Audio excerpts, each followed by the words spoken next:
Edwards versus JDM is finally confirmed for UFC London headlining. It's going to be a great fight, a good clash of styles. And Leon Edwards, he disappeared off the face of the planet. Once he lost to Bilal, he was gone. You haven't heard anything from this guy. No, not on Twitter, nothing on Instagram. And now he's back. It's going to be a pretty big deciding factor, I would say, for his career, where he goes from this. Still technically the number one contender at welterweight. So if he gets a win, he probably stays in that title conversation, the winner of Shavkat Bilal. If he loses, JDM probably takes his number one contender spot or number two when Bilal or Shavkat wins or loses. Yeah, if Leon loses that fight, he's done. He's cooked. I don't think he ever gets back to the top. But if JDM wins, this is the perfect opportunity. This is all he needs to fight for the belt. Win over Leon Edwards, and you're fighting the winner of Shavkat Bilal. Yeah, and this is, we've talked about the trilogy of JDM versus Shavkat a lot on this channel, a lot early on. We haven't talked about it very much. Post 310, I don't think it's been mentioned. All right? Yeah. But just know that if JDM wins this and Shavkat beats Bilal Muhammad, it's the first fight of the trilogy, quadrilogy, quintuplet.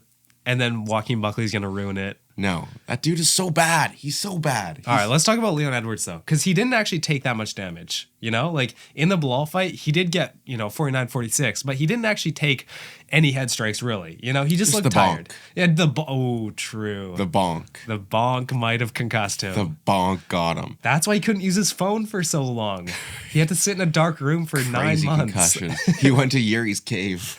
It's so true. As much as we want to say that JDM, he's on the up, Leon Edwards maybe might be trending down, there still are some very clear holes in JDM's game that we really saw in that Gilbert Burns fight, which Leon Edwards, his skill set might not be able to target the holes that we've seen with JDM. This is going to be a stand-up fight, 5 rounds on the feet. I don't really see either guy taking it down. If anyone takes it down, it's JDM. But we've seen Leon Edwards beat a guy like Kamaru Usman twice. So how effective is bringing him down? Yeah, I don't think either fighter's thinking about the takedown defense that much. Leon Edwards does have really good jiu-jitsu. I think that's probably his most underrated skill in his arsenal. He doesn't have the chain wrestling that someone like, a Bilal has, but he does have good jiu-jitsu off of his back. He was able to survive against Usman. He was able to take Usman down one of the first times Usman's ever been taken down. JDM isn't really going to be thinking about that. He might clinch, he's decent in the clinch for sure, but his main thing is closing distance and boxing in the pocket. When he can do that effectively, that's when he lands big shots. We've seen it, when he gets inside against Kevin Holland, who's a very, 81-inch reach, I think, for Kevin Holland. Super rangy, even more rangy than Leon Edwards. And that was Kevin Holland near his peak. Not now. Not first round sub by How RDR. good was Kevin Holland in his peak, though, what we're seeing now? Yeah, dude, he was actually decent. Just no love for the game. No love. It's sad to see. But a guy like JDM, it's going to be so interesting how this fight's going to go, because JDM, like you said, is always going to be trying to close that distance. But we know a guy like Leon Edwards is trying to keep that distance, point fight his way to the win. Yeah, I don't think Leon Edwards is going to be able to change his style too much, because when you've developed something for years and years and years, like Yuri Prohaska, he said he needs to reinvent himself. Once the second round came around, you go back to your old ways, right? Even in the first round, it was still Yuri. Do you see how he started the fight like this? He was like little T-Rex arms. I gotta block my head. I gotta block. Zesty ass. You don't need defense, Yuri. Just stick with what you're doing.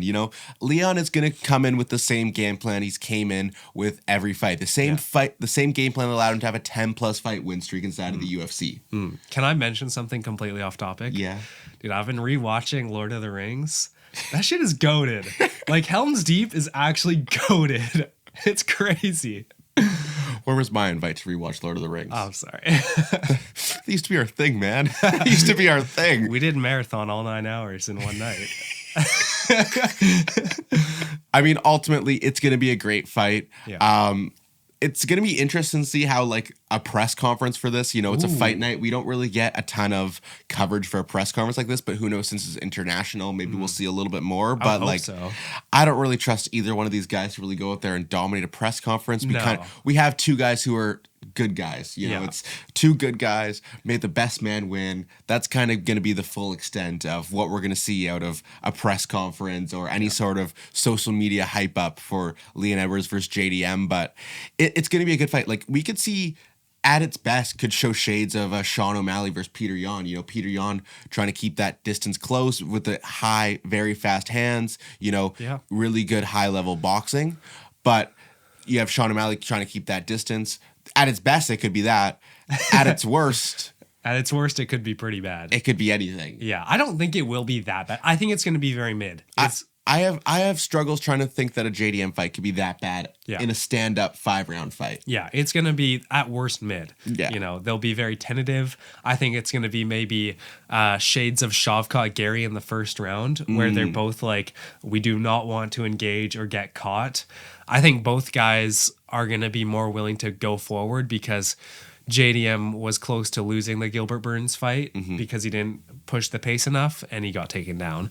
Leon Edwards lost the Bilal fight because he didn't have a pace at all. Like, he had just nothing. Yeah. He had nothing. So total, like, I have no idea what to expect going into this fight. I will probably, early predictions, be picking JDM. Ooh, interesting. I think the odds are going to be so split on this. I think a deciding factor for me. What time's this card taking place at? What time's this card taking place at? Take a nap, Leon. Since it's a fight night, probably will happen.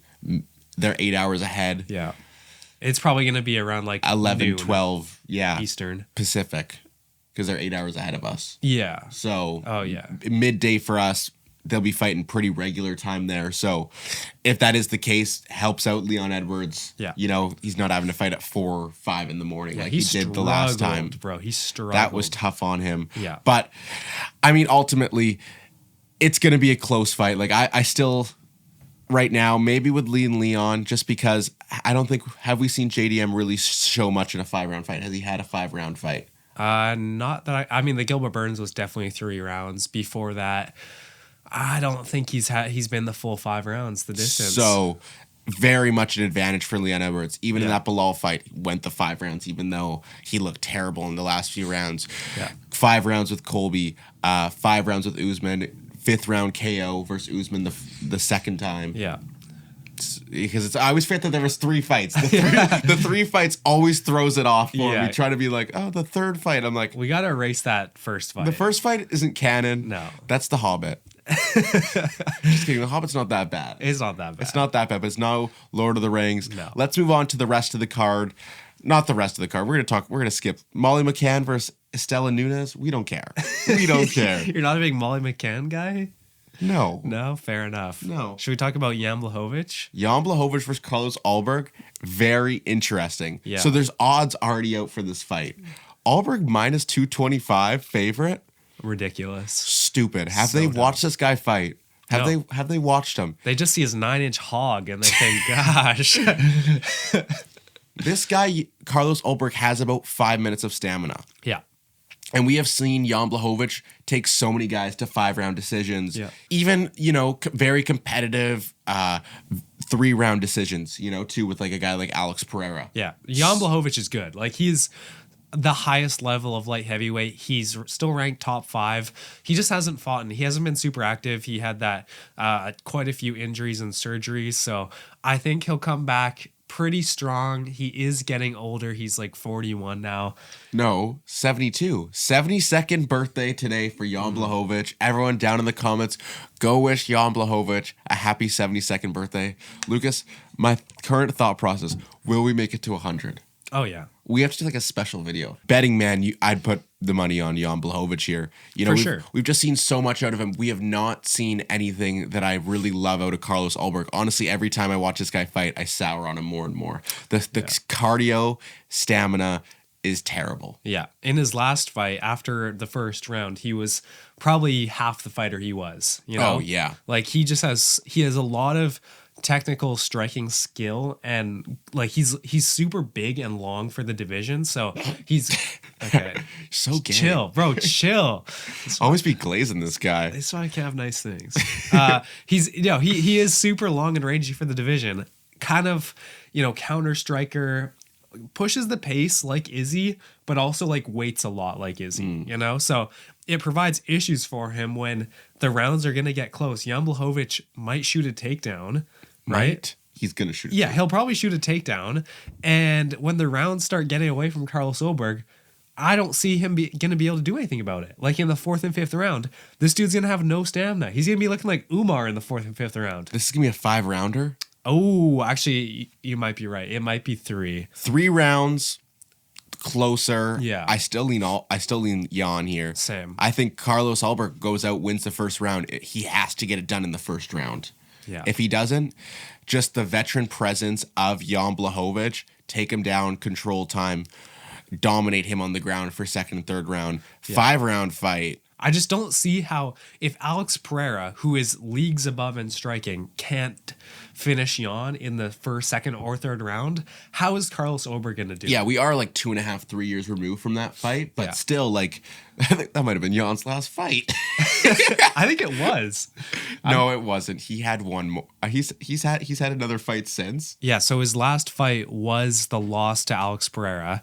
No shot. And then the draw to Ankalaev was before that. So he had he had 2 fights in 2022 and then 1 fight in 2023 and then nothing since then. So he had a full year and a half off. July. Yeah. So by the time of this fight, 18-ish months? Yeah. Might even more. It's like 20 months.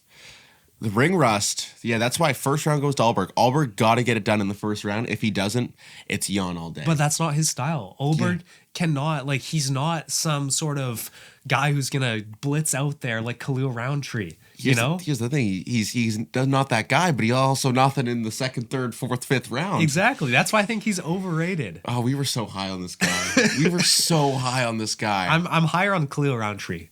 Oh, yeah, 100%. 100%. The flashes you've seen from him. You put Ulberg in there versus Pereira. Pereira laughs for the first round, hanging out, having a good time. Yeah. Boom, see you later, left in the 2nd. Is there anything else? We have Alonzo Menefield. I haven't seen him fight in ages versus Umar Sy, French fighter. That'll be good. Surely should be a good fight. Yeah, both guys are very athletic for the division. I would expect this one to be finished within 2 rounds. Yeah, you hope that you see a finish in this fight. Yeah. You also got a guy like Jai Herbert on this card, potentially facing a guy like Chris Padilla. Should be interesting. You always have the possibility for Jai Herbert to get a KO or to get absolutely mauled. And then another interesting fight, someone that we're pretty high on, Mick Parkin versus Marcin Tybura. Big step up in competition for Very Mick Parkin. big step. Yeah, this is going to be interesting. Tybura coming off that win over Janata Deniz, just fraud checked him. Everyone knew that was coming. Mick Parkin coming off a win. I don't know the guy's name, but it's not like a high-level win. He did get put into the rankings after that, though. I mean, in a division with no talent, actually has some talent, has some skill, but he is going up against a guy like Tybura who actually also does have skill. Yeah. He isn't necessarily just a fat guy. On the ground as well. Yeah. He could definitely get a ground and pound TK over Mick Parkin. Fraud check could come here. It could. Dude, it's not going to be as bad as Peyton Talbot. Do we get Tom in the corner for Mick? No. Tom is preying on this guy's downfall. There's only one English champion. I mean, moving down the card. Yo, we got my boy Loner Kavanaugh. Oh! Everyone knows I love Loner Kavanaugh. I've been with him since the beginning. Versus Felipe dos Santos. Must watch fight right there. He won his UFC debut. Respect to my boy. Dude, we're getting rizzed by Loner Kavanaugh. Yeah. Isn't he Alaskan? I'm pretty sure he's Alaskan. I mean, our boy CLD, Christian Leroy Duncan's also on this card. The GOAT. He is... He's all right. He's all right. He's mid. I do like some CLD, though. I feel like that's a little bit gay. Yeah, as of right now, we have 11 fights on this card, so possibilities to see, maybe a different feature fight or co-main event with a guy like Arnold Allen or Lerone Murphy. Yeah, for sure. Lerone I'm sure he wants to be on this card. Yeah, Lerone versus Josh Emmett. Give it to me. Let me watch Lerone Murphy get fraud checked in England. They would never do that. Lerone Murphy versus Arnold Allen. Guaranteed English winner. That would be interesting. Lerone Murphy also gets fraud check there. I think Arnold Allen deserves a shot like up. Yeah. You'd hope. That is the full London card. You know, obviously super hyped for that main event, but there will be some very promising things happening lower on in the card. And we know how these international fight nights have played out over the last year. They were some of our favorite cards of the whole year. So, you know, the crowd always brings it. You know, the fighters bring it, especially those English fighters wanting to get those hometown dubs. Yeah. So should be a great fight night, probably a great day of fights. Yeah, for us. Fight day, you know, for those English guys, Britisher, he's going to be loving it, you know. That is going to wrap it up for us today. Go down in the comments. Who do you think wins that main event, Leon Edwards or JDM? While you're down there, make sure you guys are liking and subscribing, and we'll see you guys next time. Peace. See ya.